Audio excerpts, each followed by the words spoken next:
ভোগালী বিহুৰ উৰুকাত ঐতিহ্যমণ্ডিত বটদ্ৰৱাৰ শান্তিজানৰ মাছৰ বজাৰত নিশাৰ পৰাই উপচি পৰে ভিৰ। ভোগালী বিহুৰ উৰুকা উপলক্ষে ঐতিহ্যমণ্ডিত বটদ্ৰৱাৰ শান্তিজানৰ মাছৰ বজাৰত কাহিলি পুৱাৰ পৰাই দেখা গ'ল বিপুল জনসমাগম।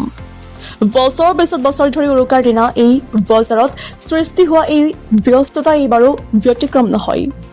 উল্লেখযোগ্য যে এই শান্তিজানৰ মাছৰ বজাৰৰ পৰা কেৱল স্থানীয়ই নহয়, গোটেই অসমলৈ মাছ ৰপ্তানি কৰা হয়। বজাৰৰ কাষতে অৱস্থিত শান্তিজান বিল, কুজি বিল, ৰৌমাৰী বিল, চলা বিল আদিৰ পৰা ধৰা ডাঙৰ ডাঙৰ বিভিন্ন প্ৰজাতিৰ মাছ আজি উৰুকাৰ দিনা বজাৰত উলিয়াই অনা হয়। বিভিন্ন মৎস্যজীৱীসকলে উৰুকাৰ বিশেষ পৰ্ব উপলক্ষে আজিৰ দিনটোত ৰৌ, ডেকেৰা, বাহু, শ'ল, শাল, পাভ আদি বৃহৎ আকাৰৰ মাছ বিক্ৰীৰ বাবে লৈ অহা পৰিলক্ষিত হয়। নগাঁও আৰু মৰিগাঁও জিলাৰ বিভিন্ন প্ৰান্তৰ পৰা অহা লোকসকলে উৰুকাত এসাঁজ মাছেৰে ভোজ খোৱাৰ উদ্দেশ্যে এই বজাৰত মাছ ক্ৰয় কৰা দেখা যায়। উৰুকাৰ উৎসৱমুখৰ পৰিৱেশৰ মাজতে ঐতিহ্য আৰু পৰম্পৰাৰ সাক্ষী হৈ পুনৰ এবাৰ ব্যস্ত হৈ উঠিল বটদ্ৰৱাৰ শান্তিজানৰ মাছৰ বজাৰ। বটদ্ৰৱাৰ পৰা সুৰুজ আলীৰ ৰিপৰ্ট, ডিজিটেল আছাম লাইভ। মাছ আনিবলৈ আহিলোঁ। মাছ উৰুকাৰ নিশা মাছ খাম, মাংস আছে, মাংস খাম, তাৰপিছত এইবিলাকতো আছে আৰু প্ৰতি বছৰে আমি এনেকৈ আহোঁ, আহি পেলাই ইয়াৰ পৰা মাছ লৈ যাওঁ। ৰৌ গোটেই অসমৰ গোটেইখিনি মাছেই আছে। ৰৌ মাছ আছে, ঢেকেৰা মাছ আছে, বৰালি মাছ আছে, মানে আৰু হেৰি এইটো চিতল মাছ আছে, গোটেইখিনিয়ে দেখিছোঁ আৰু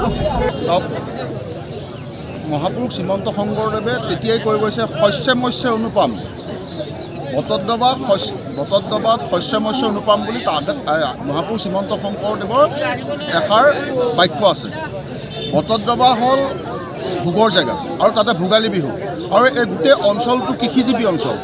বটদ্ৰৱা অঞ্চলটো দ হোৱাৰ কাৰণে আমাৰ ইয়াত মাছৰ পৰিসংখ্যাটো যথেষ্ট বেছি। ইয়াত বিল আছে, বহুত শান্তিজান বিল আছে, কুজি বিল আছে, ৰৌমাৰী বিল আছে।